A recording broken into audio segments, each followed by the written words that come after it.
So, where we last left off, you guys were in the town of Telania, a small farming village in the mainland of Borealis, and you guys had to uncover a little bit of a murder here. Turned out it was a werewolf, and you guys were able to battle this werewolf, but not kill it, which was of great shock to the DM. You guys cured the werewolf of lycanthropy and saved Helenia's life. And thus, you were rewarded with steeds. You guys now have horses to help you on your travel. I forgot about that. You guys have horses, which will expedite your travel through the roads. They will, however, not be used in combat. Just for purposes. For now, until I get that made up together and everything. But unless you guys are attacked on like a main road while you're traveling on them, then horses will not be included in the combat yet. But you guys will be able to be making more quickly towards the south to get to Savendra. So, after arriving back in Telania, you all decided it was a good time to take a rest for the day, as you guys had been battling a werewolf through the night. Exhausted and everything, you guys go back to your little inn that Kandor has paid for with the large sum of gold that was given to him for your journey. Now, we arrive back in Telania. Oops. So, we're going to start this right before you guys lay down for the long rest. Okay. Is there anything you guys want to do in the morning now that you guys are here for the long rest? Oh, well, I've already done the long rest on my character. That's okay. Okay. There's not going to be any kind of like combat or anything. This is just a. Is there anything that you guys want to do here before you guys go to bed? I want to. You guys are checking back in. Everybody's exhausted. Kandor's already gone up with a halfleer to their room, and along with a few of the others, they're starting to settle in for the day. Alcohol. I'm gonna go talk to the barkeep. Okay. So you guys come back in. He doesn't appear to be very busy this morning. He is kind of still like running around washing dishes, appears, and everything, but for the most part, he's kind of just chilling out right now. Okay. I'm gonna walk up to him and say, "Oh fuck! I keep losing the voice every time I try to." Okay, I'm gonna walk up to him and say, "Well, we've solved your murder case. I saw you guys return. It is of great joy that I hear that we need not worry about this anymore." Indeed. Most of your fellows have already headed up for bed. Can I do you something? I'll probably be joining them shortly. I was just making sure that you were, heard the good news. Well, I appreciate it. Sincerely. Indeed. Hopefully soon I can get more booze in store, but... Hopefully. How much do you got left? I've got some ale left, some firebrand is still good. Can I do you for a firebrand? Please. This one will be on the house. Thank you. And he pours you a firebrand ale. I look over at Cassian. I'm like, oh, look. Looks like doing good, actually. Wait, fuck. What do I want to say? There was something in my head that I wanted to say, but now that I'm trying to say it, sounds fucking retarded. Lock in, Mac. Lock in. Sorry. You're good. Brain dead. Oh man, that's funny. No, I'm just gonna look at Cassian, nod my head, and then start drinking quickly. I am going to. None for me, thanks. I think I'm gonna head on to bed. this point. You sure? It's on the house. I'll take his. I'm afraid it's one per client. Cassian, you'll take the drink. I'll take the drink. The bartender kind of looks at you, kind of like, all right, and he goes and pours you a drink, Cassian.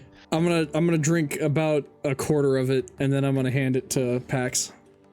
All right. Oh! I guess I'll finish it for you then. And I'm gonna go upstairs and I'm gonna go to bed. Okay. Pax, is there anything more you do while you drink before you end your morning? Do I see anything around me? Or is it just the normal bar? It's pretty much just a normal bar. It's still a little empty because it is early in the morning at this time. Oh, fuck, it's early in the morning? Yeah, y'all just got back from fighting a werewolf. We were out all night fighting a werewolf. Oh! We just came back into town as dawn broke. Yeah, you've been up for about 24 hours at this point. Yeah, it's time to go to bed, bro. Yeah, you're about to start taking points of exhaustion doubled because you're drinking. I down the drinks and then I go to bed. Okay. Hold on. Cassian. The day for you as you sleep is relatively uneventful. You sleep with ease knowing that you've cured a innocent woman of such a foul disease. Pax. You have a very restless sleep. Unable. Yeah, you only had 2 ales. Oh, fuck. You have a very restless sleep as you toss and turn, seeing visions through the night, or through your sleep. Okay, visions of what? I'm about to explain. You see, standing in front of you, a man in brown leather armor, as he takes a sharp dagger and cuts the skin off of your sister, piece by piece. Good God! Stop! Stop! You watch in horror as she sits there and screams your name for help. God damn! And you reach out to help her, but you're unable to move. And then the vision fades. And suddenly you're standing in an empty field. And you see a man standing before you. And he stands, his back is facing you, with his hands behind his back. Standing there. And he speaks to you. The nightmares of our past come back to haunt us, don't they? You never really seem to be able to run away from your worst memories, your worst mistakes. They will always linger. Jesus Christ, did Pax watch his sister get fucking flayed? Did Pax watch his sister get flayed? No. You came back to the scene of the murder. Yeah, if you remember that. Whenever you saw her body after she was brutalized. Oh my God, Hunter, I fucking hate you. You respond? Oh, I'm able to? Yeah. You're in this empty field with him right now. It's just the two of you. It's an empty field. The dark sky is above you. There's no stars, but you are lit in the field by moonlight, and there's a slight breeze. The dream feels almost real. Who is the person in front of me? You don't know. All that you know is that he has his back turned to you right now. His hands are behind his back, and they're kind of like, you know, whenever you stand there and you put your hands behind your back. I know. He's doing that right now. What's he wearing? He's wearing this black kind of like trench coat style thing, but it's not really a trench coat. It's a long coat. What color is his skin? He's white. How white? White. I don't know. Okay. He's a white man. Like Justin Trudeau white, or my fucking God. Eminem white. Oh, Jesus Christ, get some sun, dude. Okay. Fucking shit, Mac. Who are you? Fuck, I messed that shit up. Who are you? I can't do that. He turns his head to you kind of slightly without turning around. I am the answers to all your problems. Yeah, and what problems do I got, lad? Well, it seems on the tables you seek vengeance. You seek justice for the man who murdered your sister. And with that, he finally turns fully around. And in his face, he looks more or less a normal man.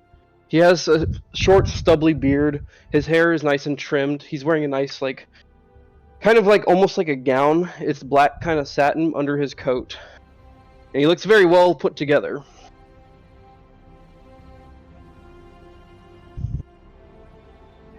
He looks to you and says, you want vengeance more than anything else. I have the means to bring you that vengeance. And how's that then? You need to put your trust. And he holds his arms out kind of expectantly, almost as if he wants an embrace. You need to put your trust in me. Me.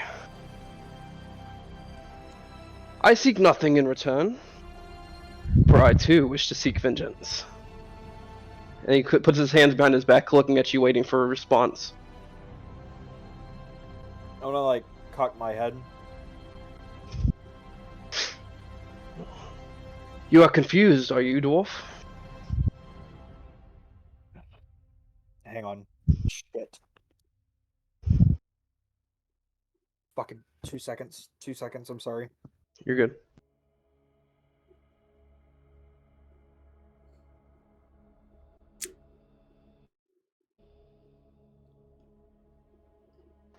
Gives me time to change the music because I didn't like this music for this mood. Yeah, this is not the music for this mood.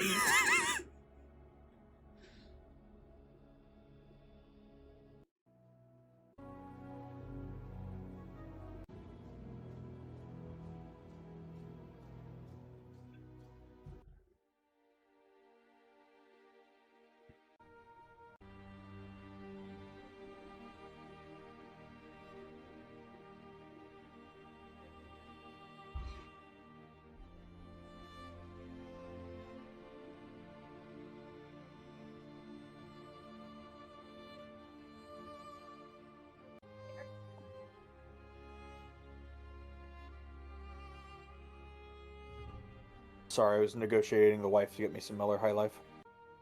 Okay. I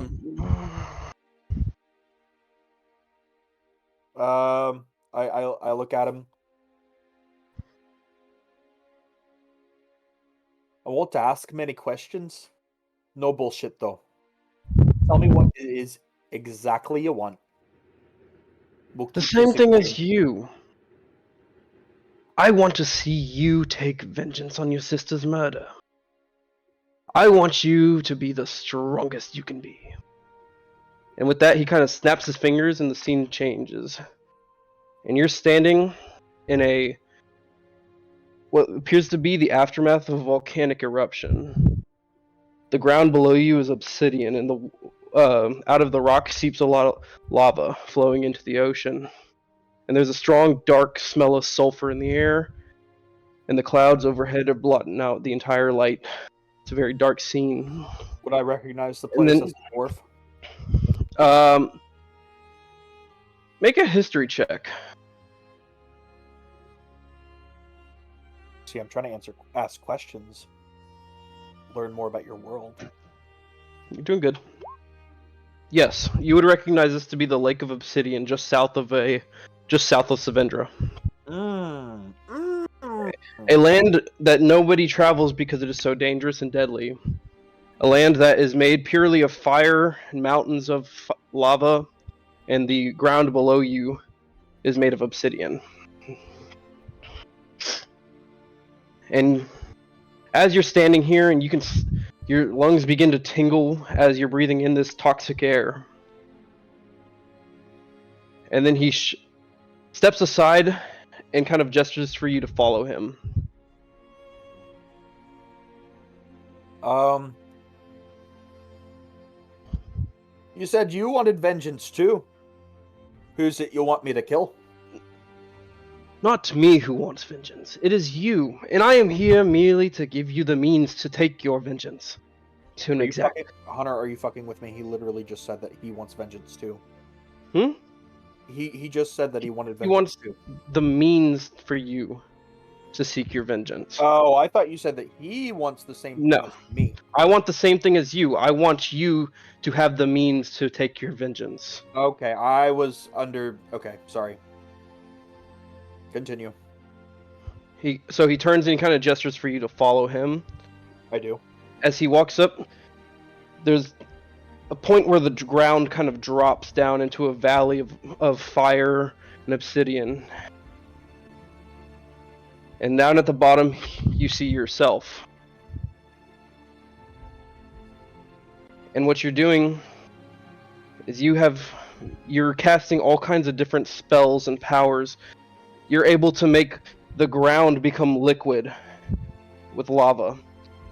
And as you do these spells, you can see just arcane power surging from your entire body. Every pore in your body seeps this arcane magic.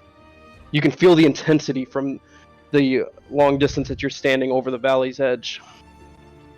He turns to you and he says, "Glorious, isn't it? This power could be yours. But I say again, in order to have it, to harness it, to control it, you will have to put your trust in me." Were you that creepy fucking voice in my head when I was casting the fucking magic? Indeed. Ah, Although it is a little hard to project myself in the middle of combat, as you are far away from where I am. But let me assure you, I seek do realize only to how aid you. difficult it would be for me to trust you, you fucking in the back of my head going, yeah, like a fucking golem. Then how about the sign of good faith? What's that then? And he holds his hands out, and from the center, forming out of the center, forming from his chest out to his arms, a large staff begins to form in his hands, and then it forms into the head of a battle axe with a large hammer on the end of it, adorned with gold and silver, and in the center is a glowing red crystal imbued into the head of the axe. And he kind of takes it for a second, he spins it, he's like, "This is an axe of my personal collection." Sorry, Who just rolled? Sorry. I was Okay. trying to see if that was trying to decide if I'm greedy because the gold shit. Sorry, continue. Okay. He's holding the axe in his hand. He says, hands it out to you. He says, "Take it. And remember the sign of good faith next time we speak." Not agreeing to anything yet. Of course not. I would never ask you to fully agree to something that you aren't ready for. But just know, When do you plan on talking to me again? the next time we speak, you will come to me. Fine. I'll keep You casting know what? fucking magic. You know where to stop. find me. No more creepy fucking voices in my head. Is that understood? Fair enough. Right. I'll take the hammer or the axe. As you grab it, you feel a surge of energy run through your arm down to your body, and you feel it just you feel empowered holding this axe. Do I detect what type of magic, or do I detect anything? Can I use... You can make an Arcana check. Fuck yeah. Yes, so you feel that this axe has been imbued with the power of fire. Harvested from the lakes of obsidian, the core of this handle is molten. It is pure molten lava. Oh, yeah. Do I detect anything dark about it at all, or Nope. is it just fire magic? You don't. Okay. All right. Okay. This guy's not so fucking creepy after all. He kind of walks to your side as he meets you as you're still facing forward holding the axe. He says, "Like I said, just call for me. and he snaps his fingers, and you awaken with a shudder. Do I still have the axe? You still have the axe. Yeah. Alright. Act of good faith. He promises not to fucking whisper in my fucking head when I cast his magic. Might not be bad. I don't know yet. I haven't made up my mind because I totally fucking sense what you're trying to do here. But I don't know. He might not be that. He might not be that bad. We'll see. Act of good faith and all. Yep. Okay. Okay. I wake up, see the fucking axe, and kind of have like a, you know how you like. You ever wake up from a bad dream that you've like when you wake up and you realize that it was just a dream and it was over? Yeah. Okay. Imagine that feeling, but there's a little hint of like, well, you have something from the dream that you just had that you were terrified of. Like, Yeah. he has that kind of like a shit your pants moment. That's how I imagine he would feel. All right. That was good. Sorry for asking questions. I'm trying. No, you're good. I like trying it. to get You're into good. Trying to You're good. figure my character out, and You're doing good. I like that. That was good, Hunter. I like that. That was cool.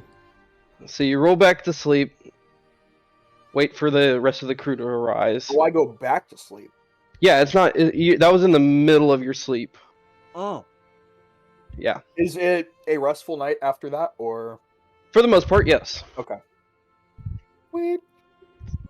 All right, and you guys awaken. Shoot, what time should I wake you guys up? You guys went to bed in the morning. We'll wake you guys up kind of early afternoon, or like early, like late after, or late noon. So you guys got a good amount of sleep. All right. So from like 6, like, just imagine like 6 to like 2 p.m. Pax is gonna go through his book. I mean, no, not through his book. His backpack or whatever the fuck he's using to hold all of his items. He's gonna see the 50 shards of coal in his backpack and think, "Why the fuck do I have that?" And he's gonna get rid of it. All right, Cassian, you awaken. You kind of have your own little room area, but you're able to get up pretty easily and not have too many issues. What do you want to do for your morning? I am going to probably go. Where are the others? The others are kind of waking up still. Castor has not left his room with Halfir yet. But you kind of notice Ophelia is walking down the stairs. Quentin's been awake for a little while. He's downstairs, and he's you notice that him and Johnny are kind of playing a game of Dragon Chess together. Okay. The Chosen you have not seen walk out of his room yet, but you assume he's still in there. I am going probably to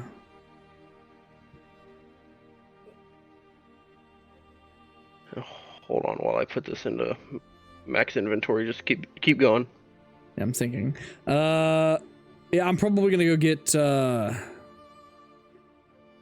some food and look around. I want to pay some attention to if I see Candor come out. Okay. While I eat. Hold on, I'm working on this real quick.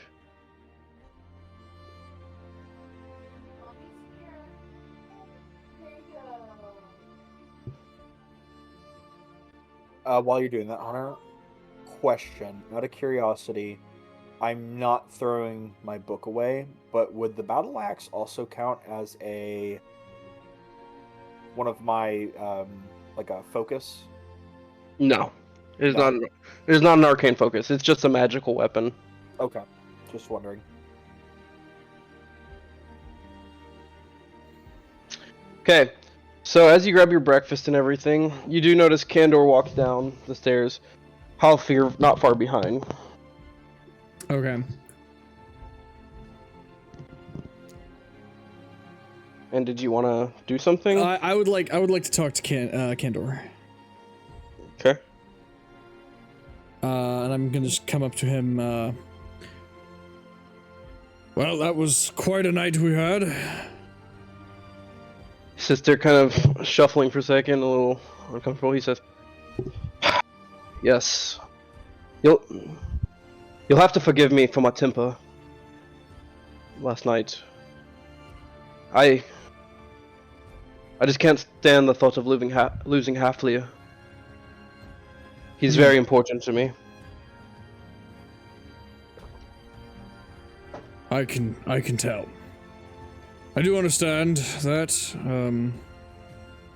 We had in my village we had kind of a town dog for a little while, and one day he never came back, and understand how it feels. He kind of looks over to the right, just kind of like not meeting your eye line. He says, yeah, and make an insight check. Okay. Yeah. Insight. 8. Okay. I'm terrible. You notice his face went a little darker whenever he responded to that, but you don't know why. Yes. Very well then. He kind of claps to your shoulder. We have a long journey ahead of us. We have to get to the lines then. Indeed. When do we make off? I figured after that night of fighting, the team needed a little rest. Figure we have some breakfast, get our spirits a little lifted, and then we set off. Right. The travel will be a lot less grueling on horseback, for sure. That is true. Hopefully there's nothing else along the way that will hinder us. Indeed. Yep. And in the back, you kind of see Quinn kind of flip the dragon chest board, and he's like, "Oh!" Nice. All right. Is there anything else you guys want to do while you're in this tavern together? Before I've left my room, I want to look at the axe. Question. Mhm. Does it give off heat? It gives off a slight amount of heat. It's not like super hot. You're not sure of the exact construction behind it. Okay. See through kind of like a slit in the metal on the handle. You can see the lava moving through the core as you use it, or as you're holding it. Okay. Does it look like unnatural? Like if anyone else in the party sees it, they're gonna immediately know something's off, or is it like if I take something and cover the axe head, like it's just an axe? You're not sure how the others will react to the weapon. Okay. Is the axe handle normal or no? Oh, I mean, it's for the most part, as you inspect it, it looks like a mostly normal axe. It just looks like a magical axe. It doesn't look like a paid DLC skin. Huh? It doesn't look like a paid DLC skin. I mean, it's very nice axe. It's very nice. It's very ornate. Is it nicer than the one he already had? Way nicer. The one he had before was made of a crude wood and a polished steel head. Okay. This one is a very you're not sure quite of the material that the actual metal is on the head of the axe, but it is pitch black and adorned with gold and red etching inside of the blade. All right. I'm going to rip the bed sheet off. I'm gonna wrap it around the axe. Is the bed sheet gonna like burn up if I wrap it around the axe? No, not unless you want it to. No, I don't want it to. I'm gonna wrap the axe up and I'm gonna throw it over my shoulder. Okay. And then I'm gonna go downstairs. Okay, you come downstairs to a very, starting to fill up kind of bar. It's getting quite lively. You can see the bartender starting to be a little bit happier about his new patronage now that the wolf threat is gone. You see Quinn in the corner is fussing at Johnny about losing the game, saying that Johnny cheated somehow. And you notice Cassian and Candor having a talk while Halfleer is kind of just wandering around looking for scraps and stuff like that. And let's see, Ophelia's downstairs. You don't notice the Chosen. Oh, good. Oh, hey, Bubba. Did he show you on his head where it's looking flat? Doesn't look flat to me either, but who knows? All right, love you. So I say again before, is there anything else that you guys want to do here before? No, I'm good. All right. As soon as you guys finish breakfast, Candor kind of starts walking out, and that's whenever you guys notice the Chosen has been standing outside. God, fucking edgelord. And you guys go to the stables, mount your horses for the ride south. All right. Let's see.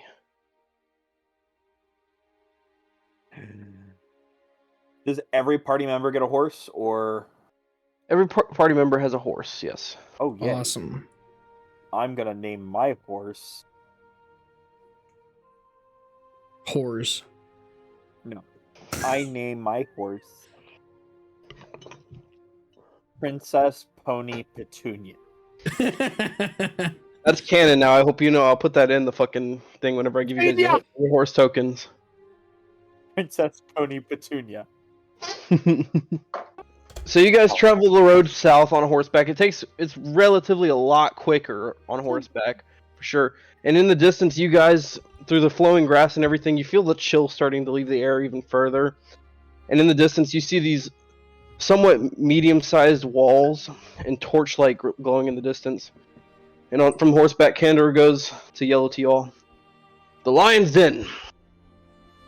Nearly the first line of defense in the Great War back in the day. Was one of the strongest forts in this region.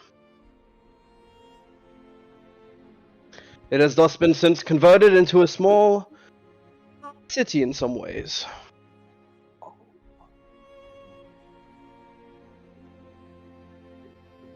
And as you guys are on horseback. Oh, I didn't name it. Oop, that's okay.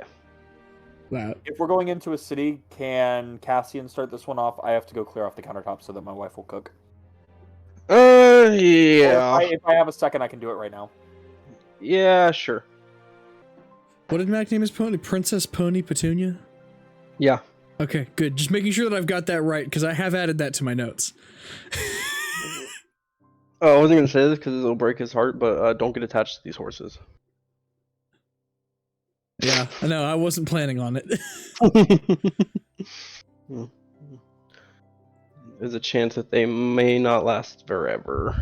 Yeah, they're really more of a thing, so that I don't have to like say that you guys stopped like multiple times through the night and stuff like that, or took you like 2 days to get somewhere. It's more of a travel thing for this part. Yeah. No, I've got you. I got you. Yeah, right now you guys are taking literally the longest way to get across the world. In the future, whenever you guys want to get somewhere a bit quicker, you'll be able to access ports and stuff like that. But this is the long way. Alright, I have returned. Alright. You guys are approaching this city, and it is starting to dip into the later hours of the night. It's probably about 10 o'clock right now as you guys approach. And as you begin to march your horses through the gates, two of the guards at the gates cross their battle axes. Halt! No one shall enter the city. What's the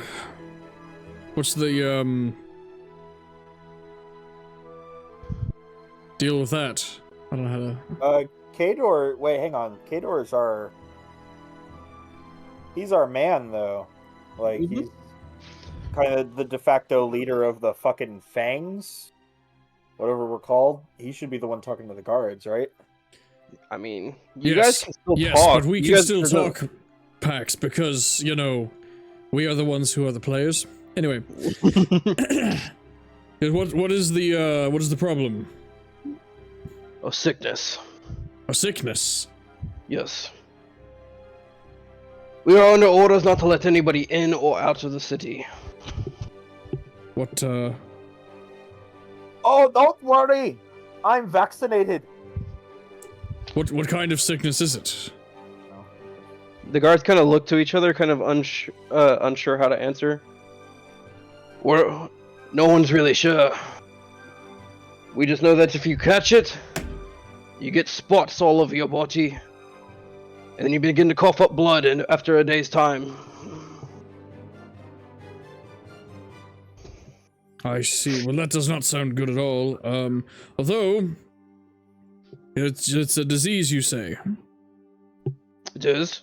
Well, I am in fact actually immune to diseases with my paladin. With my Go ahead. Continue. I didn't know you were still going. Oh no, I got distracted for a second, and then I don't know where I was going with that. I'm being. The guards kind of look to each other and they say, "Nonetheless, no one enters the city." And at this, Kandar's gonna start marching up beside you. He said, "We're here to make sure that this is ready for the royal armies, Spectre." And he holds up the silver claw badge that his father gave him. And the guards kind of look to each other.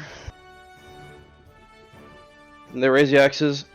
"The city will not be clear unless you speak to our manager. The armies will not be able to pass through." Or not manager, fucking, what are they called? Mayor, Whatever. Huh? Mayor, Yeah, their leader or whoever. the lord of the town, something. Yeah, Lord. We'll go with the Lord. Okay. Good job with your world building, bud. I haven't. All right. I just had to think about what they were called. I had Maybe the we name, talk to but- him. Yes, on the north side of our town, he lives in the keep. Right. So may you let us in, and we can go talk to him. They lifted their axes as soon as they saw the silver badge. Okay. Yeah.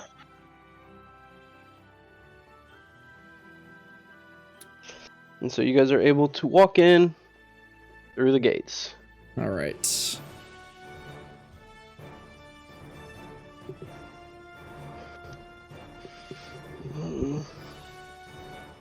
What are you guys trying to do right now? You open the gate. There's a couple of people walking around, and you notice a lot of coughing as you guys walk in. Oh, God. Did you put fucking COVID in D&D? It's a plague town. Cassian, you have to help me forge a vaccination card. I was totally bullshitting. I'm not vaccinated. I'm not vaccinated at all. So don't worry, we'll be fine. If any of us catch the disease, well, I can only do 4 of you at once. Well, wait, there are 4. Wait, how many of us are there? I'd rather you not do 4 of us at once. Okay, If you'd hold like on. to heal 4 of us. 5, 6, 7 of you guys. 7 of us. Wait, really? Mm-hmm. Not including Halfleer.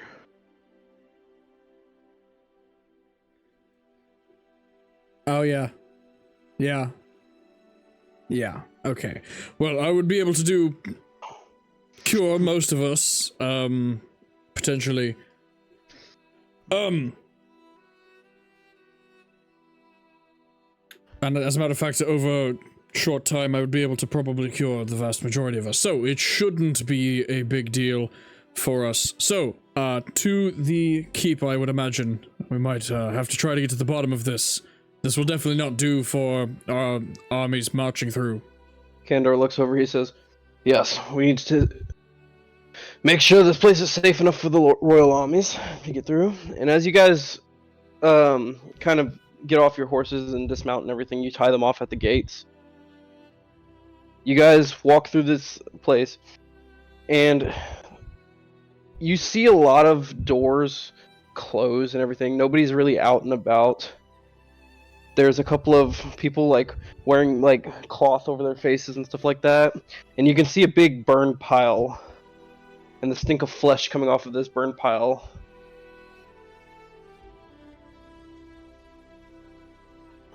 And then you guys finally approach the keep. It is made of these large stone walls. Most of the guards there are still covering their faces and everything. And a couple of them kind of look to you. They say, "What's your business?" through the cloth.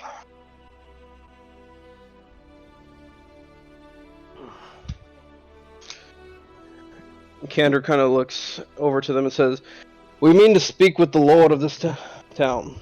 And that's when they open the doors, revealing a kind of small-ish interior of the keep. And there's a lot of decor in this room. And out walks a very kind of like short, fat man. He's probably about 5'4". Does He's he have got red big- spots all over him? Does he have red spots all over him? He does not. Okay. Kind of walks over to you guys, twirling his mustache. It's like, "I'm Lord Gibbons. Can I do you something?" Lord, what was it? Gibbons. Gibbons. Right. Well, we have, we've been tasked with, making sure that the way is clear for the, armies that are coming through en route to help aid, Fallreach. We have the Royal Army decrees, but we, have heard that you have a plague. Oh yes. It's nothing more than a common cold, I'm afraid. But your army should be able to pass through, non-problem. I need to go change the kit. I'll be right back. Okay. Well, it would not do for our armies to catch, even if it is just a common cold, though the guards at the gate told us it might be something more. But even if it is a common cold, it would not do for our soldiers to catch this on the way. You see him kind of stop twirling his mustache and kind of hold on to his vest tunic real quick, and he kind of looks at you and says, "Nonsense! All the gods here overreact. This is nothing merely more than just a common sickness. Your soldiers will be fine, I can assure you." I see.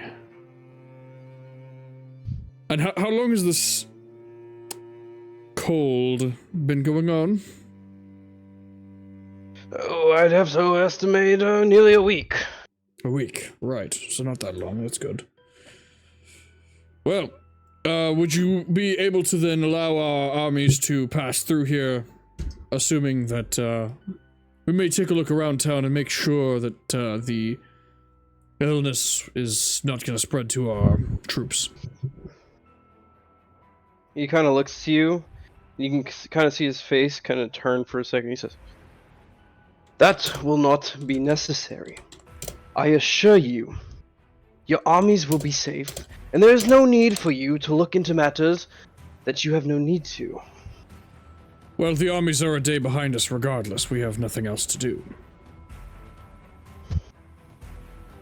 You kind of see him start to stand up a little bit straighter. He's like, "Do as you wish. Just know they are safe to pass through my walls."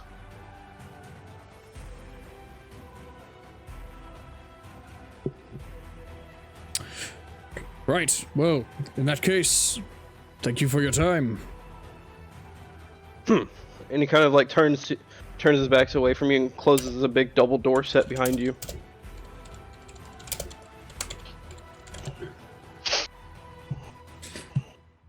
Where are we, by the way? Let me move the token. I don't know. I don't remember catching it exactly. The name of the town I haven't put in. Oh, the name of the town Yes. is the Lion's Den.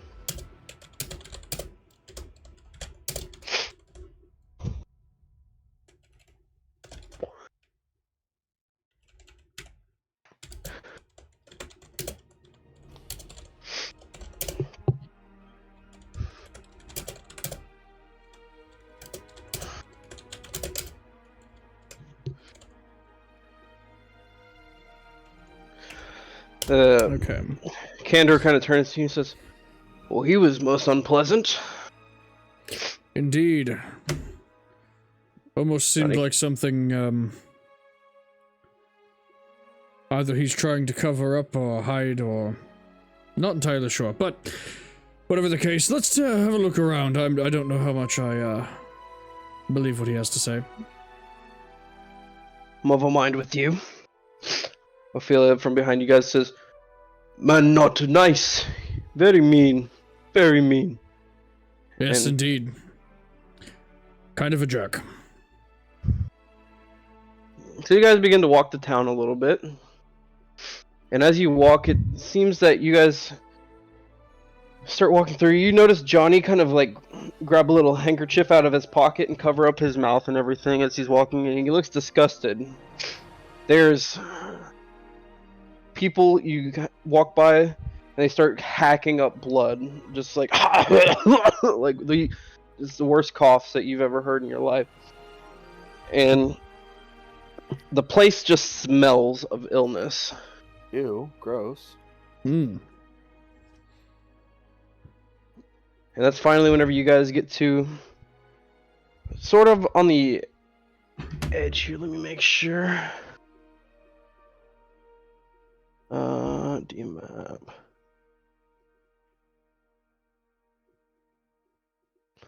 Okay. You guys run up to a small store shop called the Azuth Magic Item Shop. Ooh. Down here. And as you guys approach, there's a long line out the door.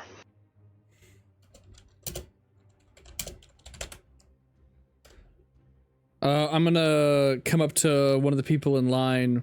Pardon me, what are you, what's the fuss about with this line? He's holding a handkerchief over his face, and he lets out a and he looks to you and he says, "Potions!" through very labored breathing. Right. "We need medicine." I see.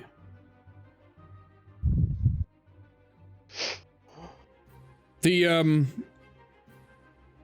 lord of this town, Lord Gibbons, was it, said that this, sickness was no big deal, but I seem to see otherwise.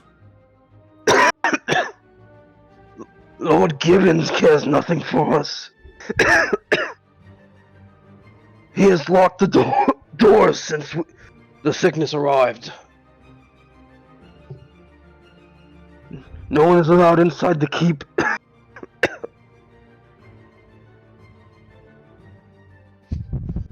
No one is what? Allowed inside the keep. Hmm.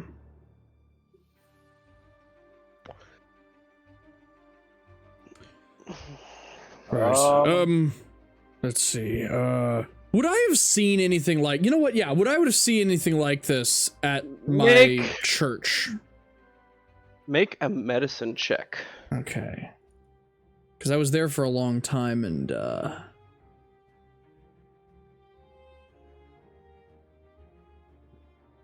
medicine. 12. You would remember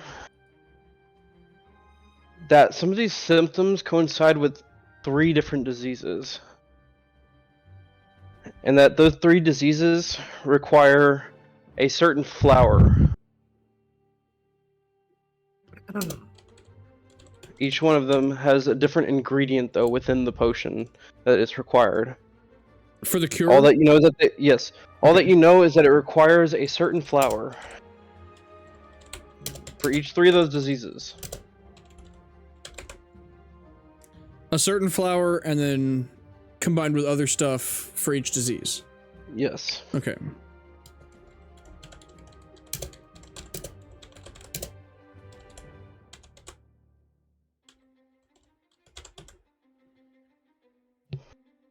Would I know what that flower is? You can't remember based on your knowledge that you have right now. You recognize the disease as one of those diseases, though. Okay.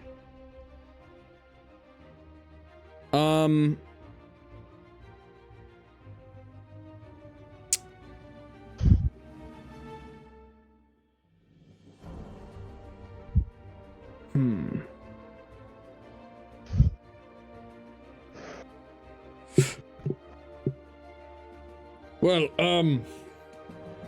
I do hope that you get better, and, we are gonna look into this a little bit, I think, and try to find what might be causing this, or perhaps a cure. If you don't mind, I am going to try to speak with the potion master inside. Suit yourself. And I'm gonna try to go inside the building. Yep. You walk in, and you notice a lot of people crowded around a kind of a merchant's table. And from behind the counter is a woman wearing some bangly jewelry and a bit of a bandana kind of headpiece right now, and a flowing dress, and she's wearing an apron with a lot of different vials and stuff on the apron. Okay. And she's looking to this mob of people surrounding the desk who are starting to crowd and starting to shout. And she yells, "People! People! There's not enough to go around! I am sorry! You'll have to come back tomorrow!" And people are starting to yell and get in her face and everything. 6 feet apart! Social distancing, no. Just fucking with all of you. We all know that shite doesn't work. And you all look like a bunch of pussies with masks over your faces. I am going to, walk up, and kind of try to get, within, like, you know, range and get the attention of the lady. Okay, as you approach, she's still trying to calm people down. She's handing out a couple of small tinctures that look like they've been rationed because the bottles are not filled even halfway, as she's handing them out to the people. Do I recognize what she's handing out? Make a medicine check. 9. You would recognize this as a somewhat common kind of treatment. It's not very effective, but you can see a certain plant inside of it. You see elderberry at the bottom of it. And you can presume that this is just like some kind of like simple cold medicine. Nothing quite as strong enough to treat what's at stake here.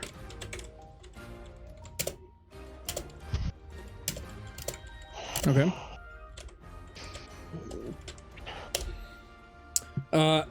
I'm going to, so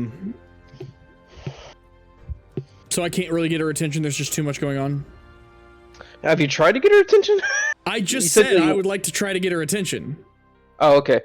She looks over to you, she says, "1 second, sir! I'm trying! Give me a second!" She goes back to kind of handing stuff out. So...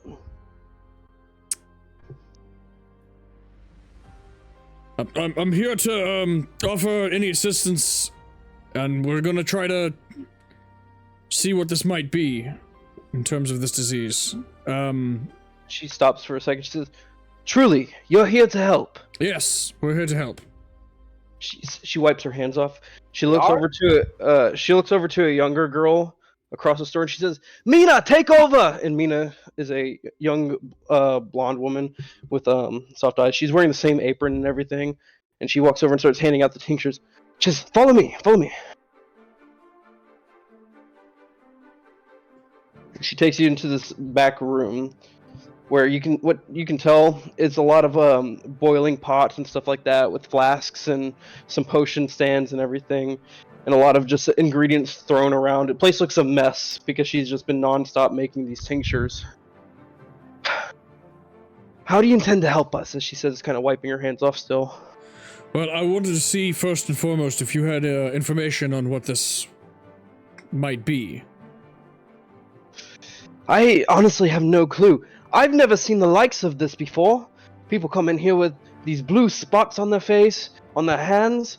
They cough up blood. And then they die.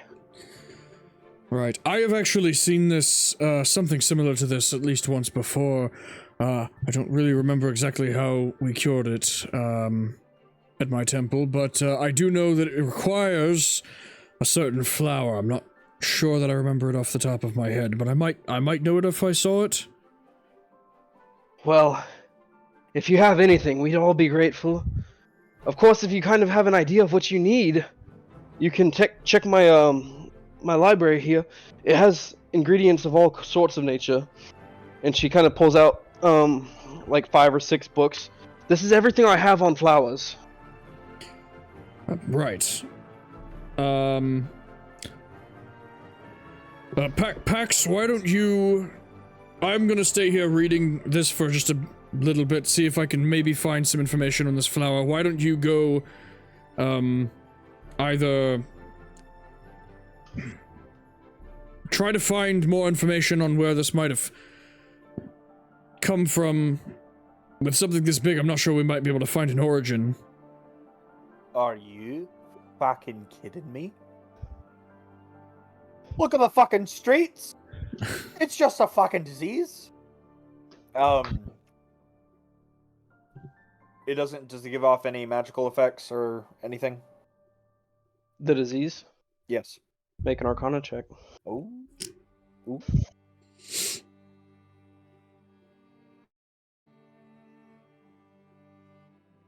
From what you can see, God. this disease has no magical properties. It's just a fucking disease. One of these poor fucking bastards probably ate a monkey or something. Would I know what causes the 3 diseases? You would. I can remember. Okay. You would know that all 3 have a different source of transmission, but all 3 of those diseases basically transmit through a different pathway. So one of them is airborne, one of them is through touch, and one of them is through body fluid. Okay. So that's something to go off of.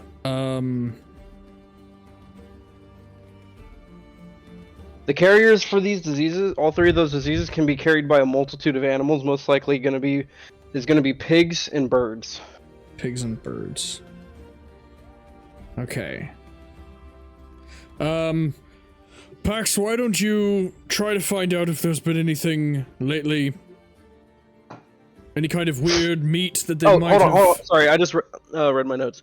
Basically, the 2 of the diseases are transmitted by birds and pigs. One of them is transmitted through waters.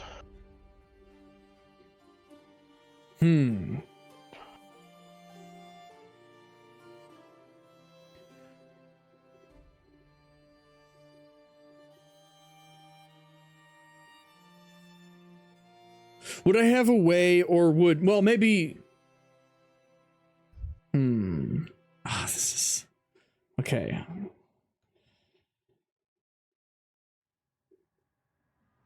I don't know. I'm gonna start looking through the books. That's what I'm gonna do. I'm gonna start looking through the books, trying to find the flower, see if I can remember which one it is, and that might lead me in a direction. Johnny kind of looks to you. He says, I can be of assistance here. Yes, that would be much appreciated. He kind of walks up and grabs one of the books and cracks it open with you.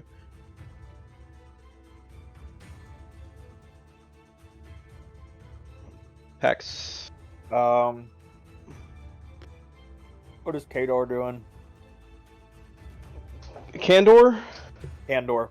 Candor is, he's with you. He seems to not really know exactly what the plan is here. This is starting to seem like a little out of his realm. But he appears to look like he's willing to follow and stuff. Cassian, what was it exactly you wanted me to do again? Go see if you can... See if you can find information on maybe if they got some kind of weird batch of meat, pigs and birds in particular, or something of that nature. Actually, I don't know if we might be able to do this. If you could get a sample of the water from a well or something, we might be able to figure out which one of these diseases this could be, which would be a huge help. Some fucking homeless person probably took a shit in the water. Fine! Come, let's go look at the pigs. and I'm gonna walk out. Also don't touch anything. Or drink anything, or eat anything. Do you take me for some retarded orc? Not fucking stupid. And I'm gonna walk out. Let me go ahead and make your guys' little group of... it'd probably be easier to do this. Yeah. Alright, so Pax. You, Candor, Halfir, Ophelia, and the Chosen and Quinn all walk out together, going to search. Johnny and Cassian stay behind, and they are reading books on flowers. Where is it you'd like to go first? And also, I will remind you that you do have quite a few people with you. My group or What? does Cassian want to go first? Oh, you're going first. It's going to take them a minute to look through all those books. All right. I walk down the city streets. Weird batches of meat. That's almost fucking guaranteed in a place like this. I don't know. I need to go confirm it. Okay. He's asleep. He's asleep. He's okay. What's happening? Caleb walked in and he's asleep, and she freaked out for a second. Beer, please. Beer, please. Okay. I will get to that when I get to it. I'm gonna start looking for a smithy. Okay. Yeah, that's Oh. fucking retarded. That's fucking retarded, Jeremiah. It's a city. Have you ever read The Jungle? No. Do you know what that is? No. It's a book that somebody wrote about meat processing plants in the early 1900s, or no, it was the early 1800s, or late 1800s. Anyways, it was talking about the meat factories in major cities in the U.S. and how quality control, health, and safety were pretty much out the fucking window, and the meat that you ate back then definitely had fucking human meat in it. People catch their hands in the machinery, lose some arm, a leg. It just gets mixed in. All right, That's cool gross. story. Great, moving on. Anyway, you walk over to this point. You're able to easily find the smithy. You notice there is one man outside. He is just kind of like standing by his forge. And then from behind you, you feel a tap on your shoulder.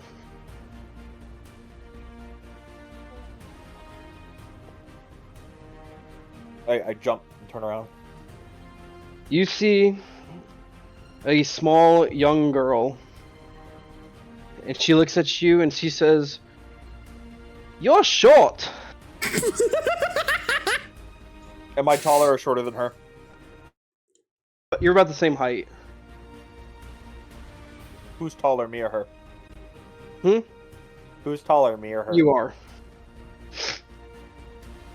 Yeah. And so are you? She kind of goes, "But you're a grown up." I raise an eyebrow. Am I? Yeah, you got a beard and everything. Well, how do you know it's not a fake beard? She reaches out and she tugs on it and she goes, "Seems pretty real to me." Hey, fuck you, little bastard. Yeah, so Yeah. what? I'm a dwarf. Have you ever seen one? I've never seen a dwarf. They're very dangerous over Never- short distances. We're natural sprinters. Dangerous over short distances. Wow. Yep. And we eat little children that are up past their bedtime. Ew! You're funny. Oh. Fucking funny.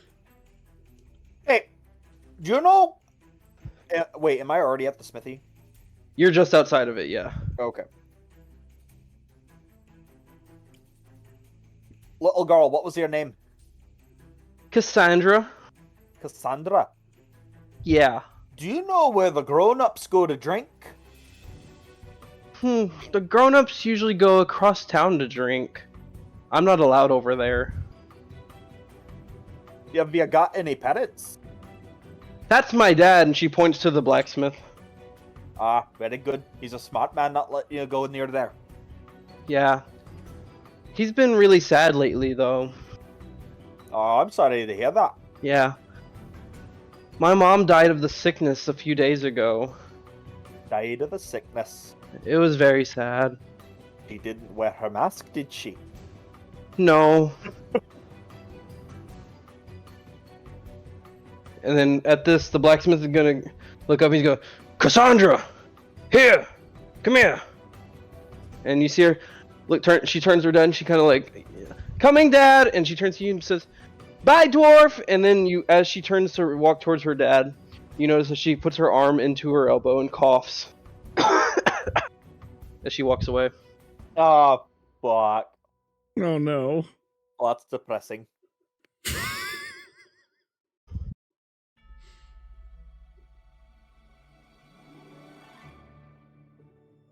Back to business. I continue to go in. Okay.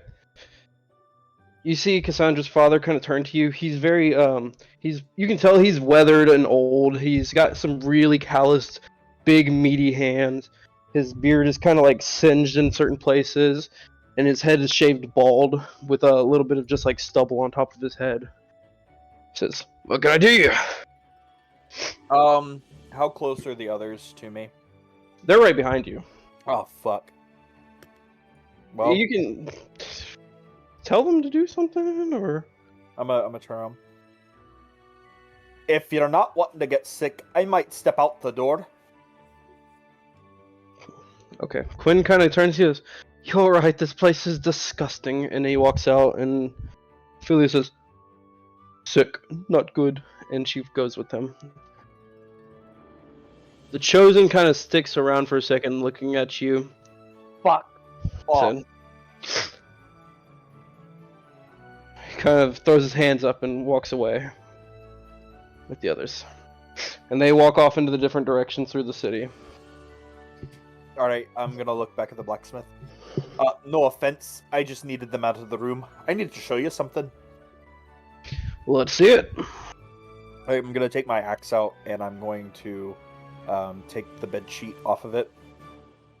Have you ever seen anything like this before? Now, where in the seven hells did you obtain that?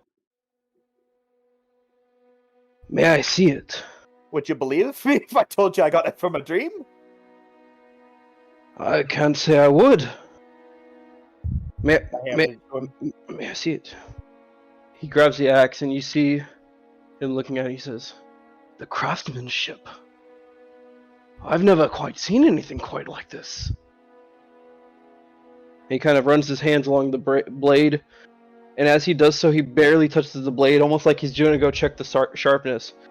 And as soon as he touches his finger to the blade, his finger starts to bleed. He says, "Good gods! Where did you obtain this?" I told you, a dream. A very bad dream. Well, I'm afraid I really can't tell you much about this item. I've never seen the craftsmanship. It's a beautiful weapon, but I'm afraid this one's a little out of my realm. That's fine. I was just wondering, and I'm gonna take the bed sheet and I'm gonna wrap it back up. Yeah, that's quite the weapon you've got there. You said you got it in a dream? Don't worry about that. Anyways, I'll be needed to offload some... Yes, Texas has bison. Yeah, okay. What? There's one that lives in the field behind my dad's house. Apparently one lives by Jeremiah, not in the other house. Pasadena. Other side of town. Alright, let me fucking... Are you buying weapons by chance right now? I'll be needing to offload...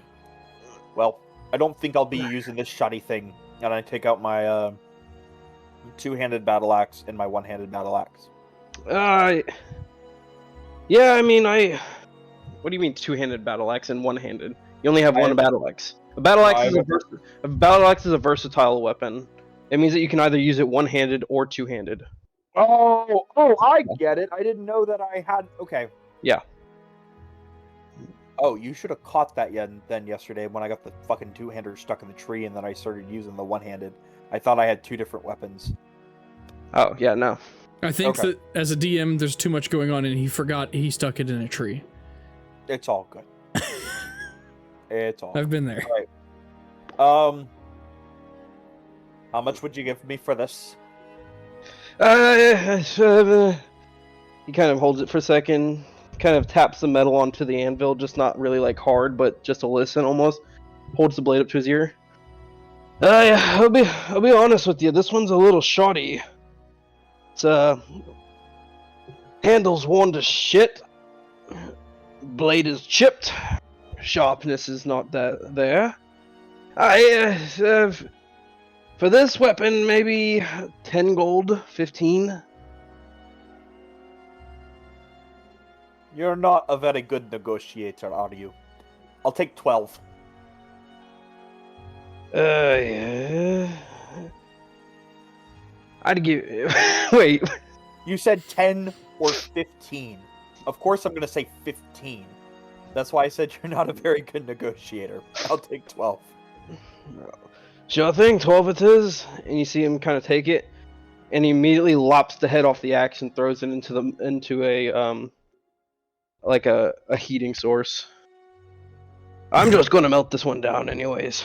And he throws the handle into the like the fire. I'm just gonna stand there, and I'm gonna remember using that axe to fight a werewolf.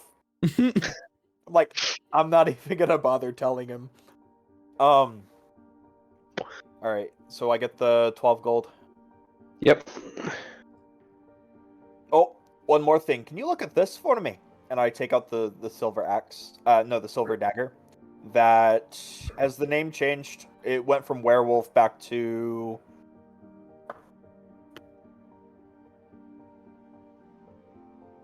The name has changed back to Karthus. General Karthus. Does it say on the blade or the handle? It's on the blade. Oh, hopefully this guy doesn't read Elvish. I'm gonna hand it over to him. Do you know anything about something like this? He holds it in his hands for a second. He says, "It's a very nice dagger. It appears to be Elvish made. I believe it would be the origin. As far as any kind of properties it carries, I see nothing in here." Oh, alright. That's fine. I figured I might have to go to a magic shop then. Yes, magic shop could do, and then he kind of hands it back to you. I don't know if Zeus could handle that kind of magic. It seems to be very well made, but you can always try. You said what now? A Zeus magic shop just down the street here. Thank you for that. Yes. Is the girl still in the room? Is the girl still in the room, Cassandra? Yeah, she's over by so around the decking where this forge is. There's a little bit of a rail, and you see her kind of just she's sitting on top of it, kind of swinging her feet. Okay, I'm gonna look at him. Is she getting sick?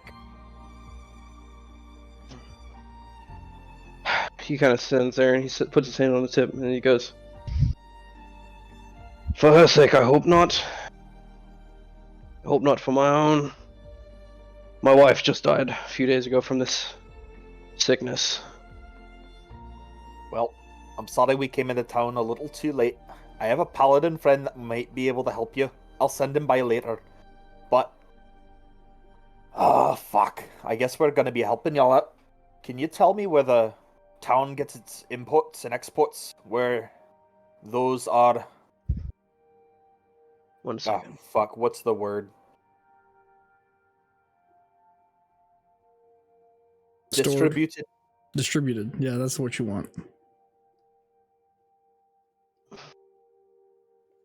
Yes, our imports come from Obelisk Square over on the other side of town, about the same area, but most of our goods come in there, and they're stopped in at the Naris market, and then they're distributed from there. Right. Thank you. I'll be Of course. sending my paladin friend over later. Thank you. You have a good day now. I'm gonna step out the door. He kind of smiles like a little bit warmly as he's like seeing his hope that if she is sick, you might have just given him his golden ticket. And then as you walk away, Cassandra waves to you and says, "Bye, short man."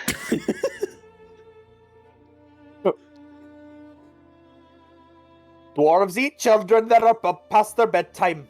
Make sure you're in before it's dark.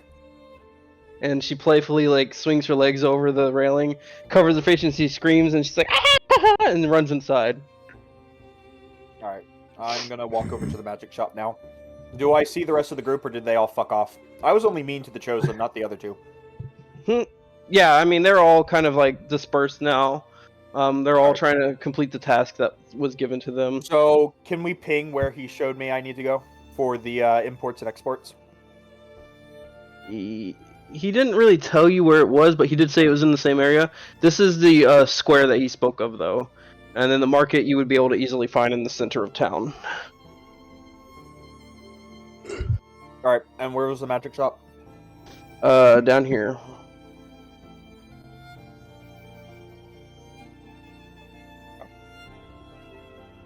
I guess I'm gonna head towards the magic shop first. In that time, have I found anything in the books?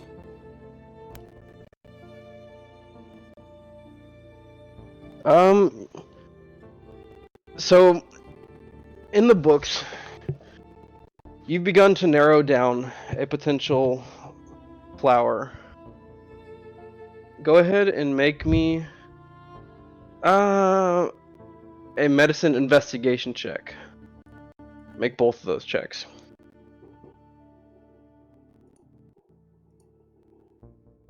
Okay.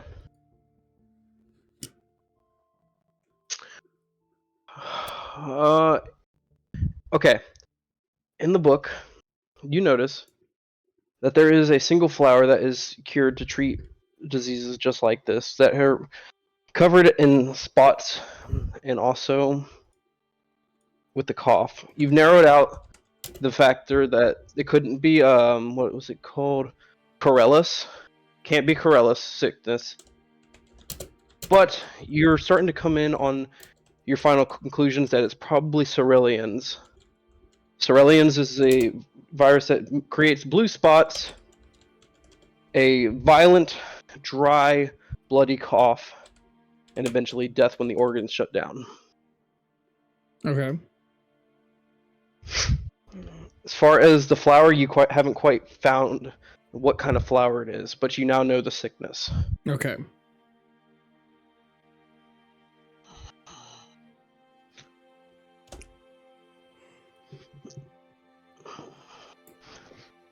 I'm going to go to, what's her name? Is Azuth? Mm-hmm. And I'm going to say, right, I believe this is quite possibly Cerulean's disease. Cerulean. Based on what I found in these books. Still looking for the flower that we might need in order to cure it, as well as it needs to be combined with something else. I don't remember what that was. Cerulean. Would you know anything? I know Cerulean's disease. And I know the other two ingredients. Do we have them? I do have those. But I need the flower. Well, The flower is the vital ingredient here. do you know where it might grow? We can go get it. Yes. There's some hills to the west of here. But you need to be careful. It is not any normal hills. The hills there are a garden.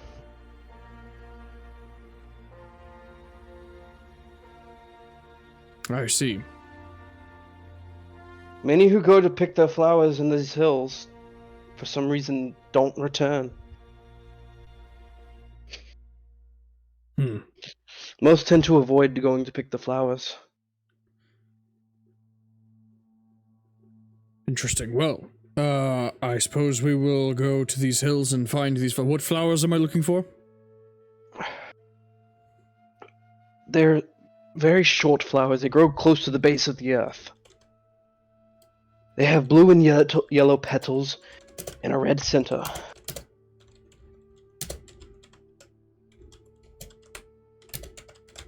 Okay. Right, we should be able to find those, hopefully. And can I ask, what do you make of Lord Gibbons? She kind of face falls for a second. She says, Lord Gibbons is a coward. A man without honor. He locks us out to die in the streets like wounded animals. Lord Gibbons is not fit to rule. I see.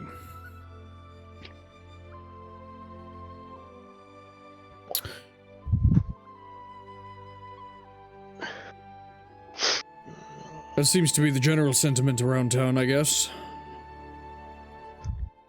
It wasn't always like it. Lord Gibbons, when he first took office, was very merciful and kind. He gave food to the children. He gave us aid, but then the import stopped. And soon enough, my medical storages dwindled away. I have to go pick my own ingredients with Mina now. Hmm. And you wouldn't know of any sort of dealings he may have had in recent times around that same efforts? Any newcomers to his court? Nothing? To be honest, no. He's just locked himself away. He's not the same man that he was when he came in 20 years ago. Hmm. I see. Well, I should be off to get some flowers. I can need a diaper change soon. Hey, hey, yo, how are you?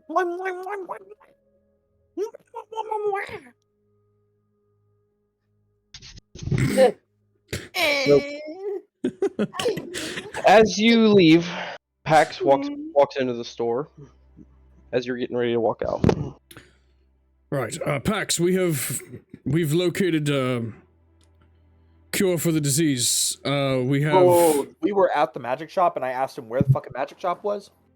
Yeah, Yes. that's where you were. I told you that's where you were. It Magic said shop. on the sign, Azuth Magic Items Shop. Motherfucker, I'm stupid.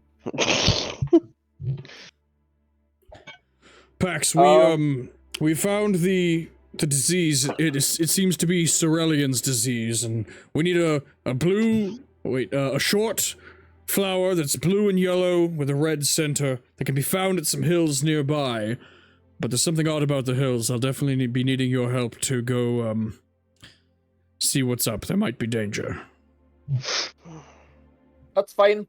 I'll help you if you help me. With what? Did you bring back the water that I asked for? Nope, I'm going there next. Don't worry. Well, we know what it is now. It doesn't matter. Fucking wonderful. Right, if you want me to keep helping you, I need you to cure... Well, I know who the first person you need to cure is. And who might that be? Blacksmith's daughter. She's getting sick. They just lost their mother to the sickness. I You want me see. to help you? She has to be the first person you cure.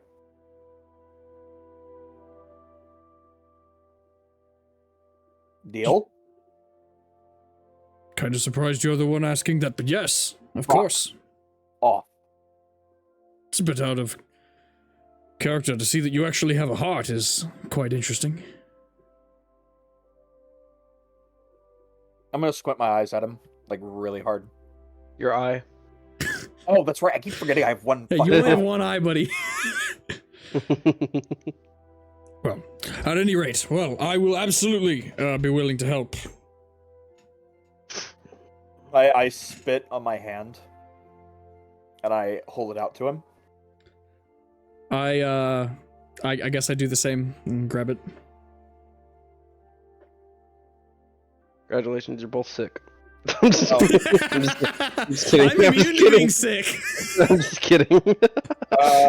Are we around a bunch of people? Yeah, there's still people waiting in line at the magic shop to get in.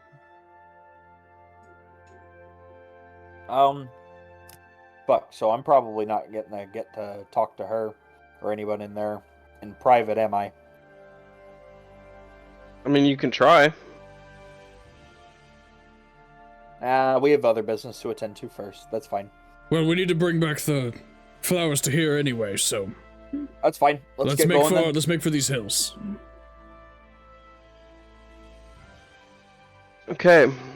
At that, Pack starts sprinting, and by sprinting I mean a slow walk jog.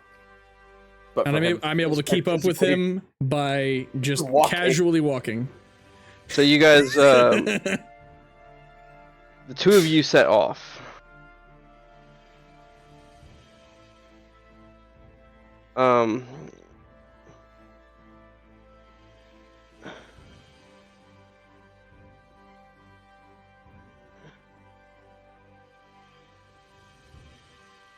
Pax, make me a perception check.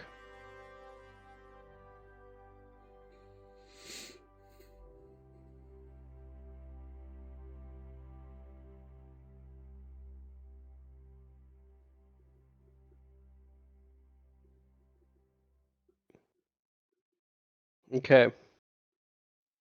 As you walk away and begin to make for these hills, out of the corner of your eye, you catch a glimpse of a shadow. But you're not really sure what it is. You think it could just be a normal shadow, and you just disregard it. All Alright, and you guys make for a run, just the two of you. Most of the party is scattered throughout the city right now, still looking for stuff that Pax did not get. And you two end up in these hills just west of town. And you guys approach from the east, so... Where are we? Down here.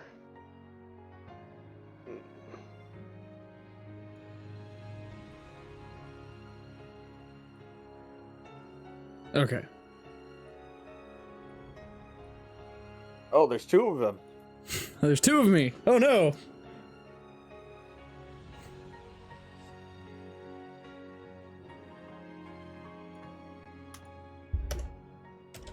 That's right, Bubba. Daddy's drinking beer.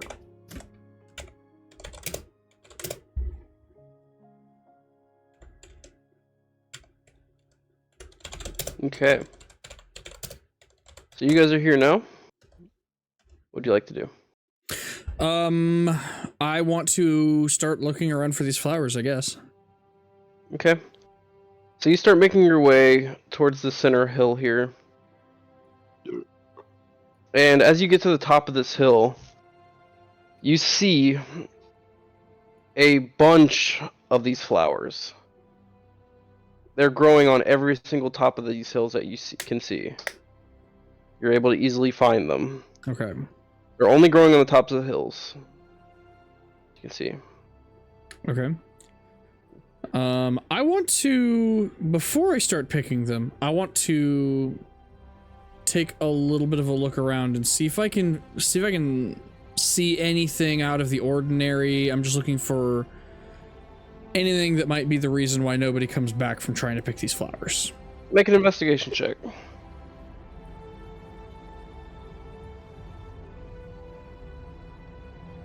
$17. You would see at the tops of these hills, the ground is plowed.